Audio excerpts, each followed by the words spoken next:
Hello, it's Eve, and I am here to present to you my list of 10 things from 2025 that have sparked joy for me. They are an assortment of habits, rituals, really simple pleasures that have just deepened my gratitude for the present. So I figured this would be a fun thing to do, just kind of looking back on the things that I've done this year that I feel have just filled my cup. So I hope you enjoy. And this list is in no particular order, so I have I have my notes. And the first thing I have on my list, which has been very big for me this year, is reading fiction. As a young adult, as a teenager, I read a lot of fantasy books. And I realized this year that I had not really been reading as much as I used to. And I, as a kid, as a very introverted, shy nerd, spent a lot of time immersing myself in fantasy novels. And I decided that this year I was going to just allow myself to feed that inner preteen.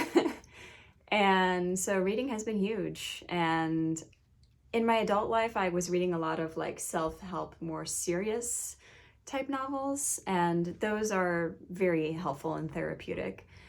However, I wanted to do more reading for fun. And so I have a little list of my top 5. Not all of the books that I've read have been fiction or fantasy. Some are memoirs, some based on true events. The first one on my list that I would recommend to you is Catabasis by R.F. Kuang. I just finished this novel a couple of days ago, and it is by far the best book I've read in a very long time. I think it's classified as like a dark academia fantasy novel. It's basically a graduate student's journey into hell, and it is so well written. It covers so many things, in terms of morality, in terms of the meaning of life, relationships, power dynamics, institutions, discrimination, healing, forgiveness, love. It really covers all the bases, and it was so beautifully done. I don't know what to read next because it just left me gobsmacked, basically. Moving on to number 2 is The Sirens by Amelia Hart. This is one I read very quickly. It basically chronicles two different stories from two women in different time periods, and I don't want to reveal too much. It is a mystery novel. It also touches on mythology. A lot of the books that I'm interested in have themes around women empowerment and coming out of oppression, because if you're a woman, you know. Let's see. Number 3 is American Rapture by C.J. Lead. This was a dystopian, graphic, horrific fantasy novel about the end times. Very COVID coded, very present day societal collapse coded. Also, the main character is someone who grew up Catholic, which of course I can relate to that. So there was a lot of catharsis in reading this, and I had never really read a horror novel before. I had to get used to it at first. But there was a lot of beauty that I found in this author's writing, and in how basically the tale evolved, and how we can process grief and how we can support one another through grief. Number 4 is Women Talking. This is a book that Scott had gifted to me just randomly, and that's by Miriam Toews. It is based off of a real life event of women in a cult, basically a religious group, who had been essayed, I'll say. And the novel goes about, the whole thing is basically their conversation on how to deal with the tragic events that have occurred once they've realized that the cult was saying that these events were basically the result of some sort of demonic presence, that it was the result of poor choices of the women, but it turns out that it was the men within this religious group who had been the assailants, the perpetrators of the violence. So it's really interesting to hear their conversation and processing collectively about how to deal with their feelings, how to deal with the future, what they want their future to look like, and, a set of rules. It was fascinating. And I watched the movie afterwards too, and it was really well done. And number 5 is Down the Drain by Julia Fox. I love Julia Fox. She's a very inspirational woman to me. This book is extremely vulnerable, extremely detailed. She's an incredible writer. She is an inspiration and an icon, and she's been through so much. However, it's not something that she has a chip in her shoulder about. I think that she's just very authentic in her voice, and I just, my applause goes out to Julia for being such an icon in terms of fashion, in terms of just being an authentic, outspoken woman.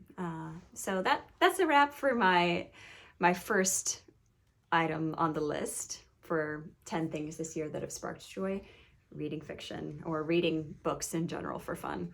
And if you can do it by candlelight, bonus points. Number 2 on the list for this year is walking after dinner. I know it might sound simple, or perhaps you do this already, but this has been a new ritual that is just really refreshing. I love cooking, and so after cooking a nice meal, just to get some fresh air and walk around the neighborhood, even for like 10 or 15 minutes. There's some cats that I love to visit that are indoor-outdoor cats down the street, and it just feels really nice to kind of move my body after having a nice meal and, getting that digestion and healthy movement in.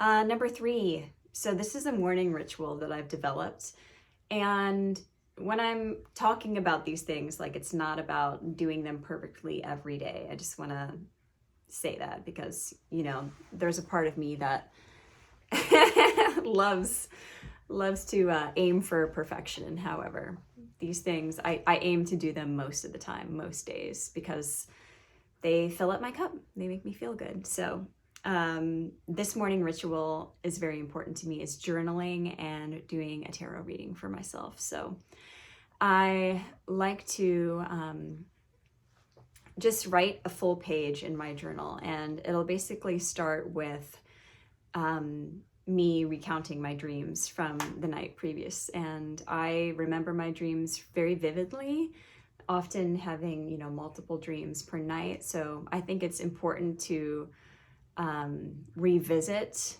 those subconscious messagings, if you will.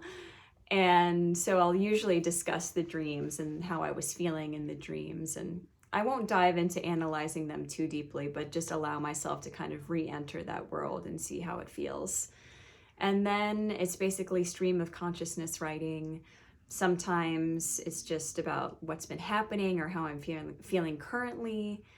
And then I'll usually end with some sort of gratitude or scripting, as they say, just kind of speaking in the present tense about the things that I'm calling into my life. And so this practice I really enjoy. The more I fall into the rhythm of it, the better I feel. Writing has always been important to me, documenting in general. I think it's something that I picked up from my dad, and so it feels like a way for me to connect with him as well. And then tarot cards. I will usually grab my favorite tarot deck after I've written, and I will say something like, dear ancestors, angels, spirit guides, the highest vibration, please show me what you would like for me to see today for my highest good. and I'll let 3 cards fall and I will interpret them as I wish. And it's just a really great grounding spiritual practice that kind of sets the tone for my day. And another important piece of that ritual, which brings me to item number 4 on my list, is a warm beverage that I have started to make this year that I really enjoy. It is a play on matcha, but a little bit different with a twist. So you can make it hot or cold. I prefer warm beverages personally, no matter what the season is, no matter what the temperature is. So in a mug, you'll have your matcha. You add your matcha. You'll add turmeric, cinnamon, honey, and cacao powder. And you'll add a little bit of hot water, mix it up together real nice. And then I add 2% or whole milk because I come from dairy farmers. I can't help myself, sorry y'all.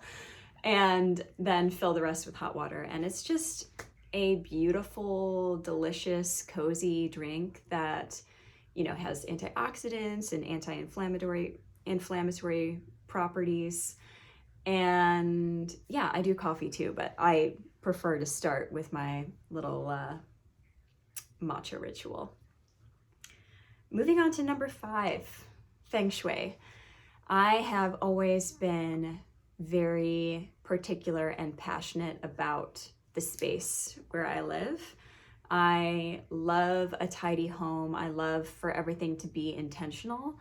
However, this year I have kind of deepened my relationship with curating my space through Feng Shui and realizing that really everything within my home and everything that happens within my home means something to me, that I can create a relationship with my home that's like creating a relationship with another person or with myself.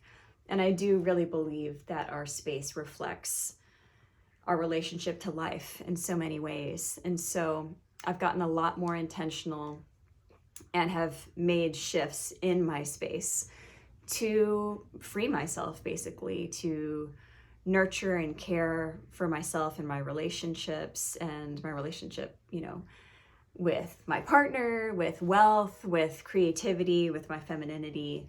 Like, it all comes into play. And, I'm an astrology girly as well. And in Feng Shui, it's just another element, another method for us to free ourselves, to change our fate, to improve our life. So that's something that has been really key. Moving on to number 6, that is looking cute and smelling good, like every day. That doesn't mean like wearing makeup every day, but I'm someone who really enjoys like a well thought out outfit. And I was working a retail job recently where I was given free liberty. I was given full liberty. I was given full liberty in terms of what I could wear. And it just made my life more fun. I will say that in the past, growing up in a religious environment, misogynistic, patriarchal environment, there was a lot of stigma around a woman just choosing what she wanted to wear. And, I've dealt with different institutions and people in the past who have tried to control how I present myself. And I have really this year and last year too, reclaimed my relationship with my body, with my clothing, seeing it as a way for me to adorn myself, to love myself, to make myself happy and confident. Like, it's just fun. So I'm going to do it. And yeah, it's just another way to creatively express myself for my own joy, for my own pleasure. And I highly encourage it. And it doesn't matter, like, if you're sitting at home all day or you're just going to Kroger, like, to be looking cute, to be looking fine as hell. Like, why wouldn't you? Because you are. Like, I truly believe that I'm worthy of that, and we are all worthy of that, as women, as men, as whoever you identify. It's just fun. It's just another way to enjoy life. And number 7, this has been a big one this year. I wrote, not worrying even when I think I should be worried. Y'all might know that I'm a Virgo, and there are so many reasons that I could list for why I have been prone to anxiety in the past.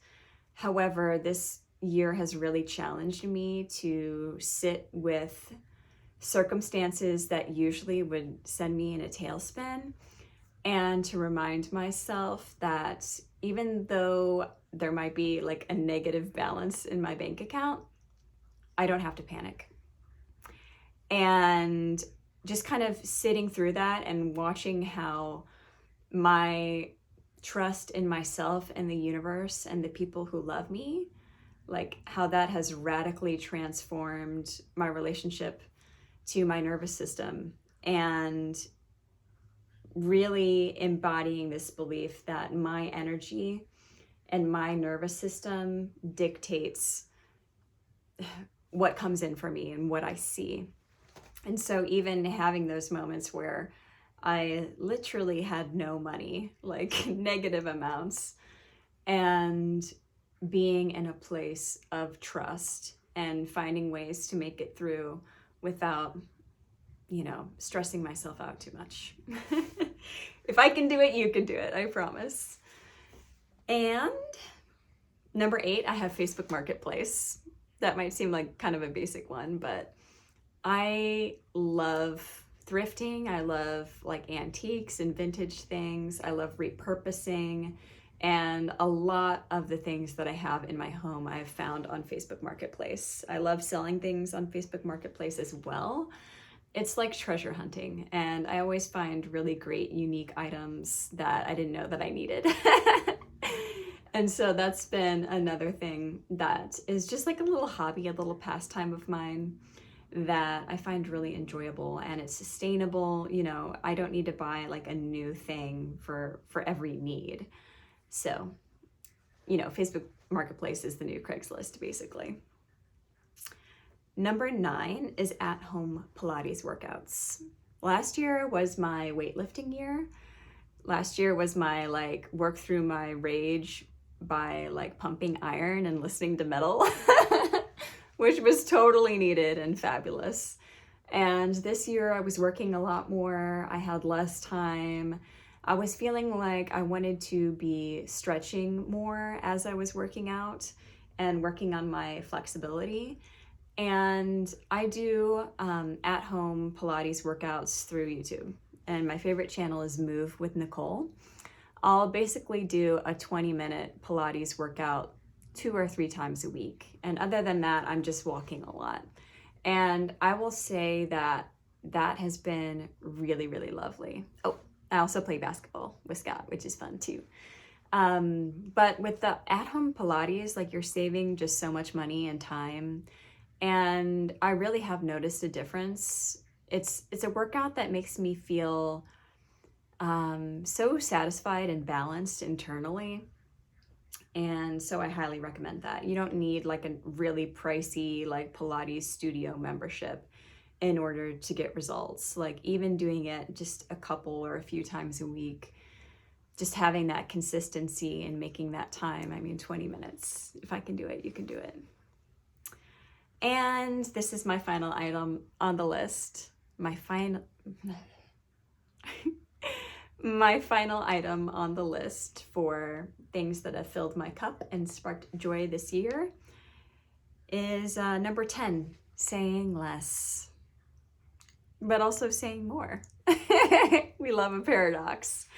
I have learned this year that the people-pleasing part of me, the part of me that was afraid to have needs and to express them in a direct way, that part could be healed by just expressing myself with fewer words, just really directly saying what my needs are. Whereas in the past, I would always kind of feel pretty awkward about expressing something, even asking for a small favor. I would preface it by being like, hey, if you have a minute, maybe later, I was wondering if there's something that is no. Save your energy. save everyone's energy involved by just simply saying like, hey, can you do this? Or, hey, I need this. Can you do that for me? And it sounds maybe basic or simple, but I swear that this has changed a lot for me. Just really allowing myself to be direct and realizing how much easier my life can be by being expressive in a very direct way. And this comes from somebody who, you know, has been around people where I've had to walk on eggshells. And so I'm finally in, you know, a context in my life where that's not something I have to worry about anymore. And, you know, there's a part of me that in the past has been afraid to express myself in such a direct way in terms of my needs and wants, for fear of, you know, it not being received well. But now I know that I just need to do it for myself, regardless of what the outcome is. This is a way for me to be authentic, and the people who respect me for that are the people who I want in my life. So that's it, y'all. That's my list of 10 things that have sparked joy and filled my cup in this year of 2025. Let me know if there's anything in this list that resonated with you, if there's anything that you have discovered or rediscovered this year that has just helped you to enjoy your life even more. I am so happy for my life exactly as it is, and I'm so grateful for you listening to me and viewing me. Thank you so much for your support, and I'll talk to you later. Bye!